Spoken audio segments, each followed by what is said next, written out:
Have you ever felt like the person God says you are doesn't match the reality you're living? It's one of life's most disorienting experiences. When God calls you but your habits whisper, when He calls you yet your heart feels closed off, or when God declares you but your life feels like a series of disappointments. Does this sound familiar? If you've ever wrestled with these contradictions, you're not alone. This powerful sermon dives deep into this struggle, revealing not just the emotional conflict but also the divine calling hidden beneath it all. In fact, this message on what God says versus what you feel might just change the way you look at your life's toughest seasons. Imagine this. David, the future king, was overlooked by everyone, even by his own family. When the prophet Samuel came to anoint Israel's next king, David wasn't even considered. He was out in the fields doing what seemed like an insignificant job, tending sheep.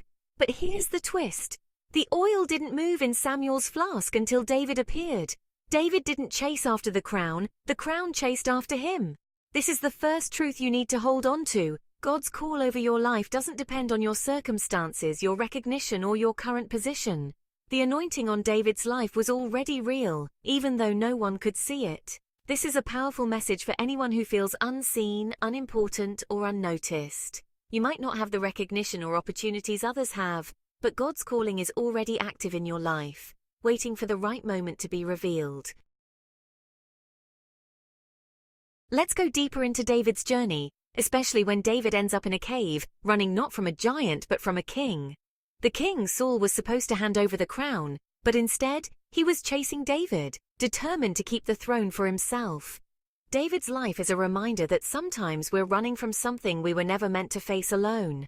We run from rejection, from painful memories, from unhealed wounds, or from situations we didn't choose. It's easy to be overwhelmed by the things chasing us, so much so that we forget that God's call still stands. David didn't want this fight, but he was in the thick of it. He was running the life he was meant to live, yet God had already called him. The lesson?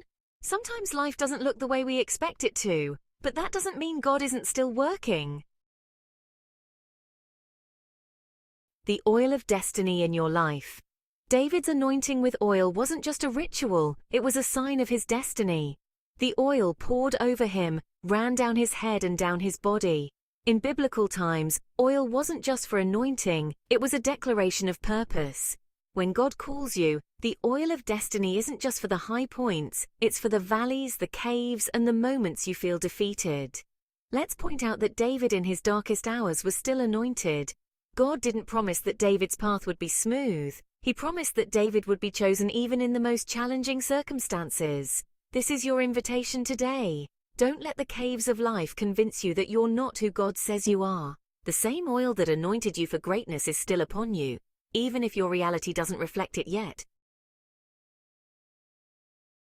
The 3D Army, God's unlikely provision. In Psalm 142, David cries out in the cave, feeling abandoned and desperate for support. But when God answers, He doesn't send David an army of perfect warriors. Instead, He sends him 400 people who were in distress, in debt, and discontented. These people, who seemed more like a burden than an answer to prayer, were exactly what David needed at that moment. Here's the lesson. God may not send the help you expect, but He will always send the help you need. It's easy to look at your circumstances and think God has forgotten you, especially when the answers come in the form of problems, not solutions. But just as David's cave became the place where his true army was formed, your moments of struggle might just be where your greatest support will come from. What are you running toward? You might be facing the biggest battle of your life right now, running from what you can't seem to escape. But here's the crucial question. What are you running toward? Furtick encourages us to reflect on this. What is the deeper purpose behind your struggle? If you're running from pain, disappointment, or fear, it's time to turn around. Like the little dog in the sermon who arrogantly chases deer that could easily overpower it, sometimes we need a shift in perspective. You are not defined by what chases you. Greater is He that is in you than anything that is coming after you. The moment you realize that you are chosen, anointed, and destined for more, you'll stop running from your fears and start running toward the greatness God has already spoken over your life.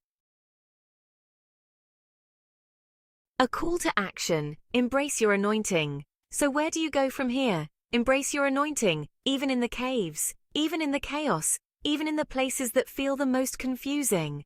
Understand that God's calling over your life is not contingent on your current circumstances. It is eternal, and it will outlast every setback, every doubt, and every trial. Don't let what you feel today define who you are. Embrace the truth that God has already spoken over you, and run toward what you've been anointed for. Are you ready to stop running from your fears and start running toward your destiny? The oil is already on you. It's time to let it flow and remind yourself of who you truly are. You're chosen, you're anointed, and you're destined for greatness. Turn around and face your challenges, and when you do, remember the crown is chasing you. Remember to subscribe, like, and share.